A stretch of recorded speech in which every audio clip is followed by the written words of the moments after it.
көп жағдайда кездесіп жатады, көшеде қайыр сұрап тұрады, бірақ енді оның ішіп жүргенін білеміз, оның берсек ақшаны араққа, басқа жамандыққа жұмсап қоятынын біле тұра, біз енді соның күнәсіне ортақтасып қалмаймыз ба, қайыр садақамызды беру арқылы. Енді көп жағдайда болады, кейде бірақ бермей қалып жатамыз. Осымыз қаншалық дұрыс, енді оның ол мұқтаждықпен сұрап тұр ма, оны да білмейміз. Бисмиллахир-рахманир-рахим. Енді жалпы бұл садақа берудің ауқымы кең, зекет сияқты емес та.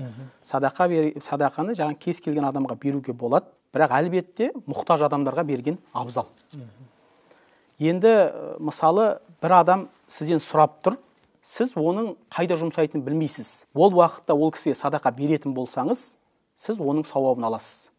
Бухари, Муслимде хадис келеді, пайғамбарымыз бір кісі шығады да, мен бүгін бір садақа қылайын деп түнде шығады да, біреуге садақа беріп жібереді.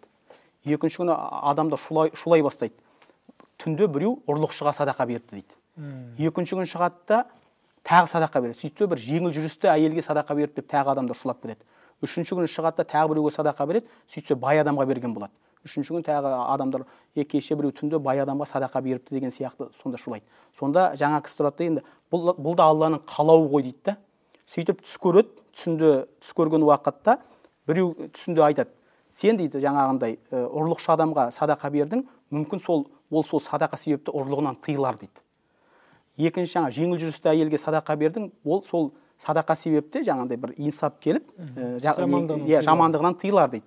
Үшіншісі, бай адамға садақа бердің, ол сол сенің садақаңнан ғибрат алып, ол кедейлерге өзі садақа қылар дейді. Сондықтан да бұл жерде қарайтын болсақ, жаңағы кісі осы кісілерге садақа берумен қатар ол өзінің сауабын алып жатыр.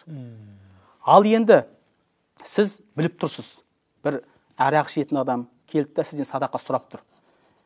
Сіз біліп тұрсыз, нақты біліп тұрсыз, немесе ойыңыздың басым көпшілігімен біліп тұрсыз, ол оны араққа жұмсайтын біліп тұрсыз. Немесе сұраған уақытта сол араққа деп арнайы сұрап тұр. Бұл уақытта ол адамға садақа беруге болмайды.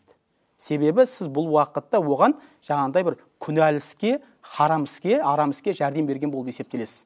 Алла тағала Құранда айтады: "Ва таауану алал бирри ват тақва, ва ла таауану алал исми вал удван." Яғни бір-біріңе жақсылықта, тақуалықта жәрдем беріңдер, дұшпандықта, күнәлі істерде бір-біріңе жәрдем бермеңдер дейді.